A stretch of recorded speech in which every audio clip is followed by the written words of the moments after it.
یہ تو وقف ہے، ابھی دیکھو آگے کل تمہاری اذانیں نشانے پر ہیں، تمہاری جماعت کی نمازیں نشانے پر ہیں، تمہاری مسجدیں بھی نشانے پر ہیں کہ تم اپنے گھروں پر بھی جمعہ پڑھ سکتے ہو، چھتوں پر بھی نمازیں پڑھ سکتے ہو۔ یہ سب معاملات آئیں گے، برقع، حجاب، ٹوپی، داڑھی ویسے ہی چل چکے ہیں مسئلے۔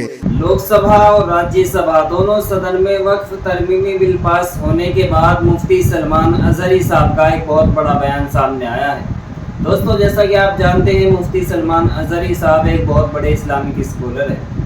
ان کا ایک بڑا بیان سامنے آیا ہے، جس بیان کے اندر مفتی سلمان اظہری صاحب نے ہندوستان کی موجودہ حالاتوں پر بات کرتے ہوئے کہا کہ اگر ہم اسی طرح چلتے رہے تو آنے والا وقت ہمارے لیے اس سے بھی نازک ہوگا۔ ہمیں ان حالاتوں میں کیا کرنا چاہیے؟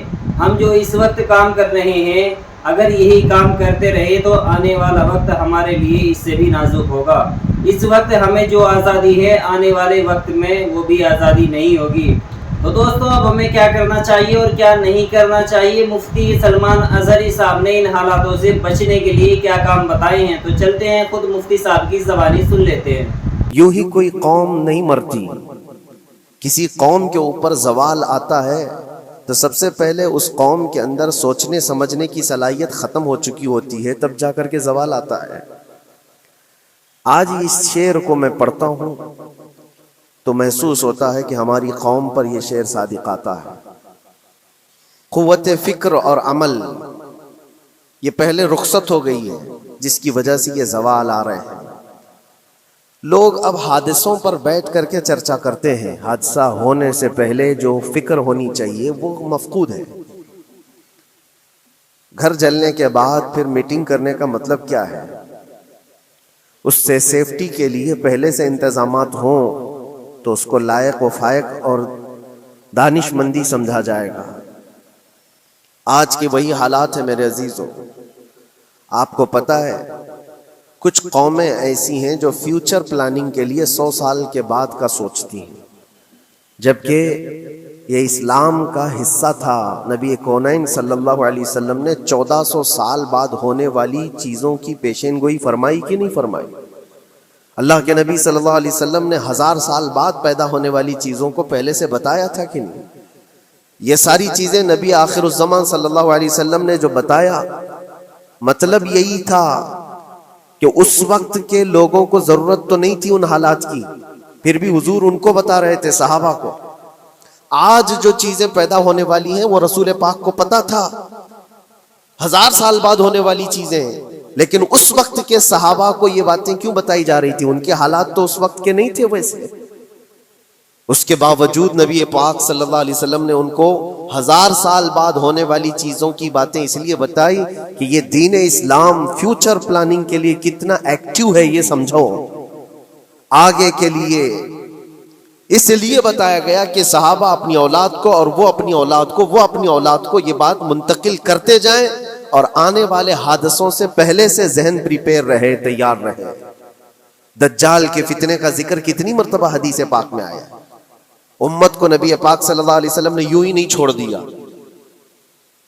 دجال کا فتنہ آئے گا، یاجوج ماجوج کا فتنہ آئے گا، یہ ساری چیزیں بتائی گئی کہ نہیں؟ ہر مسلمان تقریباً جانتا ہے آخر زمانے میں ایک بہت بڑا فتنہ دجال کی صورت میں ظاہر ہوگا۔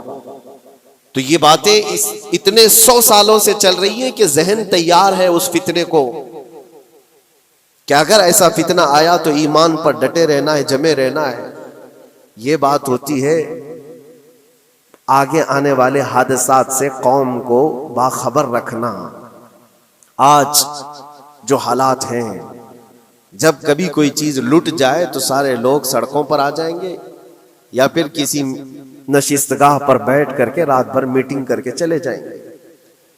یہ حادثے ہونے کے بعد کے جو حالات ہیں، یہ وہی چیزیں درشا رہی ہیں کہ قوت فکر و عمل فنا ہو گئی ہے۔ قیادت ہمارے ہاں مفقود ہے، کسی ایک قائد کے تحت کوئی ساری قوم آنا نہیں چاہتی۔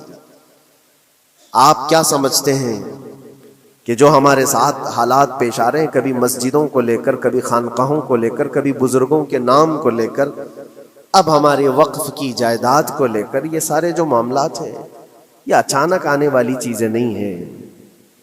بھانپ لیا گیا ہے تمہاری پوری طبیعت کو، تمہارے مزاج کو، کہ فکر و عمل کی قوت ان کی ختم ہو چکی ہے۔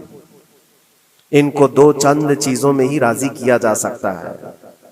دنیا یہ سمجھ رہی ہے جس کی وجہ سے کھلواڑ پر کھلواڑ ہوتے چلے جا رہے ہیں، اور ان کو یہ بھی پتہ ہے کہ یہ کچھ نہ کر سکیں گے۔ میرے عزیزو، آپ نا امید اور مایوس نہ ہو کہ ہم سے کچھ نہیں ہوگا۔ اللہ کریم چاہے تو ایک بندے سے بھی پوری دھرتی پر زلزلہ لا سکتا ہے۔ اللہ کریم کی ذات پر یقین اور توکل رکھو۔ سرکار غریب نواز ہندوستان آئے تھے تو بہت بڑی فوج لے کر نہیں آئے تھے، اللہ کی ذات پر بھروسہ کر کے آئے تھے، اور 90 لاکھ لوگوں کے دلوں میں چراغ اسلام جلا دیا تھا۔ وہ یقین اور توکل کے ساتھ آئے تھے۔ آج لوگوں کے دلوں کے اندر جو مایوسی اور نا امیدی ڈالی جا رہی ہے کہ کچھ ہوگا نہیں، ابھی کچھ کرنے سے کچھ نہیں ہوگا، یہ نا امیدی اور مایوسی تمہاری طبیعت میں کیوں آئی؟ کیا تمہارا رب تبارک و تعالیٰ کی ذات پر یقین کمزور ہو گیا؟ اگر یہ اس طرح کی بیماری آئی ہے تو پھر بدر پڑھ لینا۔ جب رسول پاک صلی اللہ علیہ وسلم کے ساتھ وہ صحابہ جا رہے تھے، ان کو اچھی طرح پتا تھا کہ سامنے آنے والی فوج کتنی طاقت لے کر آ رہی ہے۔ 1000 لوگ آ رہے ہیں، ہاتھی گھوڑے ان کے پاس، ہتھیار اور اسباب ان کے پاس ہے، کھانے پینے کی مزے کی ساری چیزیں لے کر کے آ رہے تھے مکہ والے، اور ادھر صحابہ ننگے پیر ہیں۔ 313 کے پاس 4 گھوڑے ہیں، پیدل چلے آ رہے ہیں، چھاؤں لینے کے لیے کوئی جگہ تک نہیں ہے ان کے پاس۔ ایک کھجور کسی کے پاس ہو تو 10 لوگ اس پر اکتفا کر لیں۔ فاقے پر فاقہ کرنے والے وہ صحابہ، لیکن انہوں نے یہ نہیں کہا کہ اللہ کے نبی صلی اللہ تعالی علیہ وسلم سے کہ ہمارے پاس اسباب کی کمی ہے، ہتھیار کی کمی ہے، کچھ نہیں، ہمارے پاس سواری نہیں ہے۔ بغیر سواری کے 180 کلومیٹر مدینے سے چل کر کے وہ بدر پہنچے تھے، بدر تک پہنچے تھے، اور اس وقت اپنی ساری محنتیں، اپنی ساری قوتیں انہوں نے زمین پر لا کر رکھ دی۔ پھر بدر کے میدان میں جب پہنچے تب اللہ کریم کی بارگاہ میں دعا کیا تھا میرے مصطفیٰ نے، اے اللہ اگر اس نہتی قوم کو تو نے فتح نہیں دی تو پھر قیامت تک اس روئے زمین پر سجدہ کرنے والا کوئی نہیں ہوگا۔ یہ محبوبانہ انداز تھا میرے مصطفیٰ کا۔ وہ دعا مدینے میں بیٹھ کر کے بھی تو کر سکتے تھے۔ 180 کلومیٹر دور اتنی مصیبت میں دھوپ میں چل کر کے جانے کی کیا بات تھی؟ ننگے پیر صحابہ گئے ہیں، فاقے پر فاقہ کیے ہوئے، وہ مدینے میں بیٹھ کر دعا کرتے تو کیا رحمت للعالمین کی دعا قبول نہیں ہوتی؟ لیکن مصطفیٰ کریم صلی اللہ علیہ وسلم نے یہ مزاج دیا ہے، پہلے فکر و عمل میدان میں لاؤ پھر دعا کرو، اللہ کی مدد آتی ہے۔ یہاں ہم بیٹھ کر کے یہیں سے دعا کرتے ہیں، کچھ کرنا نہیں ہے، بدلنا نہیں ہے، اور فکر و عمل کو لانا نہیں ہے، تو پھر صرف یہاں بیٹھ کر کے دعا کرنا، یہ تو میرے عزیزوں عورتوں کو اس سے ذمہ داری دی گئی ہے کہ تم میدان عمل میں آ نہیں سکتی، تم اپنے گھروں سے دعا کرو اپنے بھائیوں کے لیے، لیکن یہ کام تو اب سارے مردوں نے بھی لے لیا ہے۔ بہرحال قوت فکر و عمل پہلے فنا ہو جاتی ہے جب کسی قوم کی شوکت پہ زوال آتا ہے۔ آج یہ جو سارے معاملات ہم دیکھ رہے ہیں، اس کی ایک خاص وجہ میں آپ کو بتانا چاہتا ہوں۔ آج سے تقریباً 8-9 سال پہلے میرا ایک بیان بھی ریکارڈ موجود ہے، کافی دنوں تک وہ چلتا رہا، میری اپنی بات نہیں تھی۔ سراج الامہ امام غزالی رحمۃ اللہ تعالی علیہ، انہوں نے لکھا تھا کہ امت پر اگر ایک ایسا وقت آ جائے جب ان کے سامنے ان کے نبی کو گالیاں دی جا رہی ہیں اور امت کچھ نہ کرے، تو پھر وہ انتظار کرے کہ عنقریب وہ وقت بھی ان کے اوپر آنے والا ہے جب ان کی ماؤں، بیٹیوں اور سب عزتوں کو بازار میں نیلام کیا جائے گا اور یہ کچھ نہیں کر سکیں گے۔ وہ دن آ جائیں گے۔ بیسک وجہ وہاں سے شروع ہوئی کہ لوگ اپنے عیش و عشرت میں کچھ کمی نہ کر سکے، بارگاہ مصطفیٰ صلی اللہ علیہ وسلم کی گستاخیاں کھلے عام ہوتی رہیں، اور اس پر ہم لوگ جس طرح کے حالات دیکھتے رہے۔ بہت سارے لوگ تو مجھ کو یہ کہتے تھے، مجھ سے یہ کہتے تھے، کیا ضرورت ہے آپ کو بولنے کی، حالات دیکھ نہیں رہے آپ؟ ظالمو، تم کو اگر کوئی چھوٹی سی ماں کی گالی دے دے تو تم بپھر جاتے ہو اور اس کے اوپر آسمان توڑنے کی بات کرتے ہو، اور ہم اپنے نبی پاک صلی اللہ علیہ وسلم سے کروڑوں ماؤں سے زیادہ محبت کرتے ہیں۔ اس رسول پاک صلی اللہ تعالی علیہ وسلم پر کوئی بھونکتا رہے اور اس کا جواب نہ دو، تم یہ کہتے ہو مصلحت ہے، حالات ایسے ہیں۔ تو پھر اپنا یہ لباس بدل دینا چاہیے، اپنا نام بدل دینا چاہیے، پھر اس دائرہ اسلام میں رہ کر کے مطلب کیا ہے؟ اسی لیے اقبال نے 100 سال پہلے ایک مزاج دیا تھا، ایمان ہے کیا چیز، اسلام ہے کیا چیز؟ تم کیا سمجھتے ہو داڑھی ٹوپی اور جبے کبے کا نام اسلام ہے؟ اسلام کیا ہے؟ اقبال نے کہا تھا کہ بارگاہ مصطفیٰ صلی اللہ تعالی علیہ وسلم کے قدموں تک اپنے آپ کو پہنچا دو، یہی دین ہے، یہی دین ہے۔ گر بہو نہ رسیدی تمام ابو لہبیست، اور اگر تم وہاں تک نہیں پہنچ سکے تو زندگی ابو لہب کی طرح ہے۔ دین یہ ہے، آبرو ماں زنام مصطفیٰ است، ہم سب کی عزت و آبرو حضور کے نام سے جڑی ہوئی ہے، ان کے نام سے جڑی ہوئی ہے ہماری عزت و آبرو، اور تم اس نام کی حفاظت نہیں کر سکو گے تو آگے یہ سب چیزیں آنے والی ہیں جو آ رہی ہیں۔ آج لوگ آج واویلا مچا رہے ہیں، یہ بات یاد رکھنا، شیطان کبھی فجر کی نماز کے لیے اٹھا نہیں سکتا، اور اگر اٹھا رہا ہے تو پھر اس کا کوئی مقصد ہے، شیطان اور نماز۔ آج سختہ ان کے پاس ہے، طاقت ان کے پاس ہے، حکومت ان کے پاس ہے، ڈپارٹمنٹ ان کے پاس ہے، سب کچھ، جوڈیشری، ہر چیز ان کے پاس ہو، وہ کیا کر رہے ہیں اس سے مجھے مطلب نہیں۔ میں آپ سے یہ پوچھنا چاہتا ہوں، مجھے رہزنوں سے غرض نہیں، تیری رہبری کا سوال ہے۔ تم خیر امت ہو، رسول پاک کی امت میں ہو، تمہاری بھومکا جس کو کہا جاتا ہے، تمہاری یہاں پر زندگی کے معاملات یہ بہت زیادہ اہمیت کے حامل ہیں، تم کیسے بن سکتے ہو آج؟ اسی لیے قرآن پاک کی آیت میں نے شروع میں تلاوت کی، رب ذوالجلال فرماتا ہے ان اللہ لا یغیر ما بقوم حتی یغیروا ما بانفسہم، بے شک اللہ تعالیٰ اس وقت تک کسی قوم کی حالت نہیں بدلتا جب تک وہ قوم خود اپنی حالت بدلنے کی کوشش نہیں کرتی۔ جب تک اپنی حالت بدلنا نہیں چاہتے اس وقت تک اللہ تبارک و تعالیٰ نہیں بدلے گا۔ وَإِذَا أَرَادَ اللَّهُ بِقَوْمٍ سُوءًا فَلَا مَرَدَّ لَهُ، اور اللہ تعالیٰ کا یہ جلال بھرا ارشاد تو سنو، یہ 13ویں پارے کی سورہ رعد کی آیت ہے۔ اللہ کریم فرماتا ہے، اور جب اللہ کسی قوم کے ساتھ سختی کا معاملہ کرنا چاہے، پکڑ کرنا چاہے، تو پھر کوئی طاقت اس کو ٹال نہیں سکے گی۔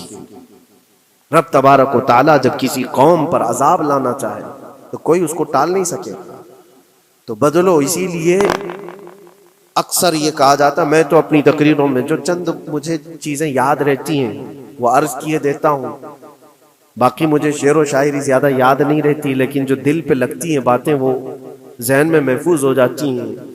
کسی شاعر نے کہا تھا، جگہ جگہ کے تھک چکے ہیں تمہیں یہ ہنگامے، نشاط لذت خواب گراں بدل ڈالو۔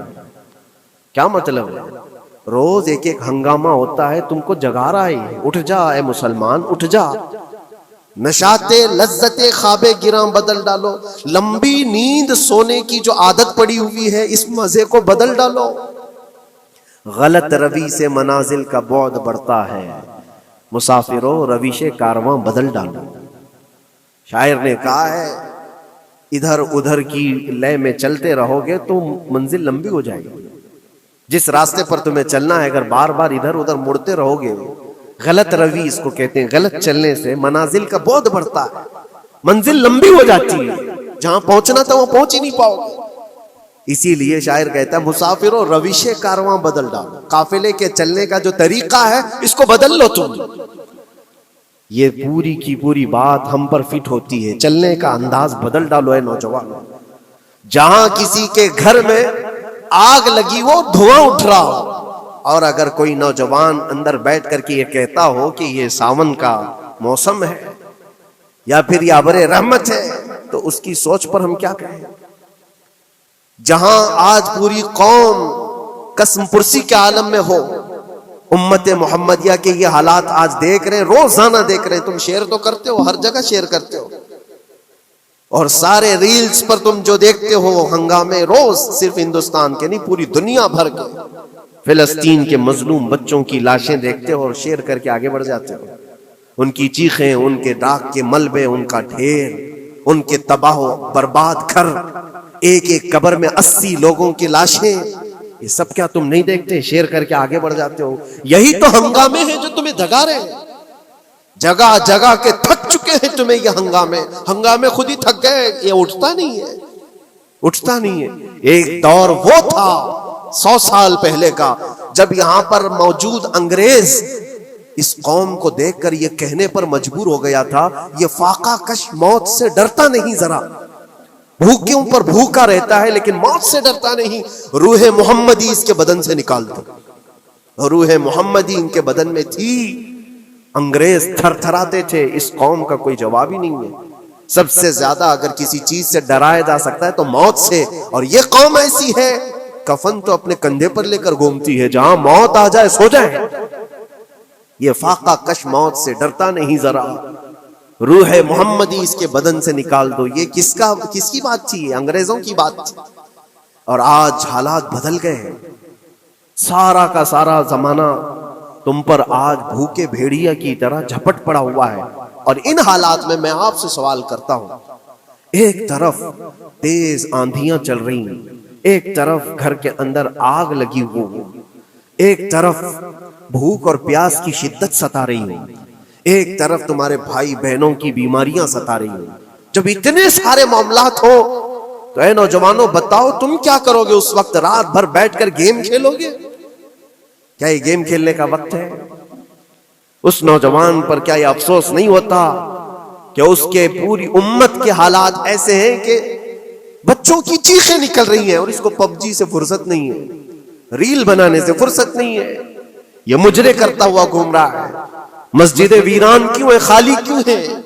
تم نے مسجدوں کو ویران رکھا تو مسجدیں تباہ ہونے شروع ہو گئیں, دوسروں کی نظر ہونے لگ گئیں اور اس پر لوگوں کی غلط نظریں پڑنے لگ گئیں. آ جاؤ اے مسلمانوں میرے مصطفیٰ کریم صلی اللہ تعالی علیہ وسلم کی ہدایات پر. ایک بات چیلنج کے ساتھ کہتا ہوں, تمہارا نام اگر نبی پاک صلی اللہ علیہ وسلم کے نام سے جڑا ہے تو یہ چیلنج کے ساتھ میں کہتا ہوں اس رہتی دنیا میں تمہیں پوری طاقتیں مل کر وہ عزت نہیں دے سکتی جو میرے مصطفیٰ کے قدموں کی وابستگی دے گی. کوئی تمہیں عزت نہیں دے سکتا. تمہیں وہیں آنا پڑے گا, اسی پوائنٹ پر آنا پڑے گا جہاں پہنچ کر کے خالد بن ولید نے عزت پائی تھی. اسی نقطے پر آ کر جمع ہو جاؤ جہاں عمر پہنچے تھے تو فاروق اعظم بن گئے تھے. اسی نقطے پر آ جاؤ جہاں علی پہنچے تھے تو حیدر کرار بنے تھے. ہر ایک کو عزت اسی بارگاہ سے ملی ہے. اور جو کچھ بھی معاملات ہو رہے ہیں اس کی ایک وجہ یہی ہے, ناموس رسالت پر تم نے ہلکے پن کا اظہار کیا تو پھر ہمارے سارے مسئلے داؤ پہ لگ جائیں گے. سارے مسئلے. یہ تو وقف ہے. ابھی دیکھو آگے کل تمہاری اذانیں نشانے پر ہیں, تمہاری جماعت کی نمازیں نشانے پر ہیں, تمہاری مسجدیں بھی نشانے پر ہیں کہ تم اپنے گھروں پر بھی جمعہ پڑھ سکتے ہو, چھتوں پر بھی نمازیں پڑھ سکتے ہو. یہ سب معاملات آئیں گے. برقع, حجاب, ٹوپی, داڑھی ویسے ہی چل چکے ہیں مسئلے. ہر چیز نشانے پر ہے. ارے تمہارے کھانے بھی نشانے پر ہے, تم کیا کھاؤ گے کیا بچاؤ گے یہ بھی نشانے پر ہے. یہ سارے مسائل صرف اسی بنیاد پر ہے. قوت فکر و عمل پہلے فنا ہوتی ہے جب کسی قوم کی شوکت پہ زوال آتا ہے. جی ہاں دوستو, آپ نے اس ویڈیو میں جانا کہ ان موجودہ حالاتوں میں ہمیں کیا کام کرنے چاہیے اور کیا نہیں کرنے چاہیے. دوستو اگر ہم چاہتے ہیں کہ جو حالات اس وقت ہمارے اوپر ہیں یہ ٹل جائے اور آنے والے وقت میں حالات اس سے زیادہ نازک نہ ہو تو اس ویڈیو پر عمل ضرور کیجیے گا. دوستو مفتی صاحب کے اس بیان کو لے کر آپ کی کیا رائے ہے؟ اپنی رائے کمنٹ باکس میں ضرور لکھیں اور اس ویڈیو کو شیئر کر کے ہر مسلمان تک پہنچانے کی کوشش بھی کریں. اس ویڈیو میں بس اتنا ہی. جلد ملیں کسی نئی ویڈیو کے ساتھ.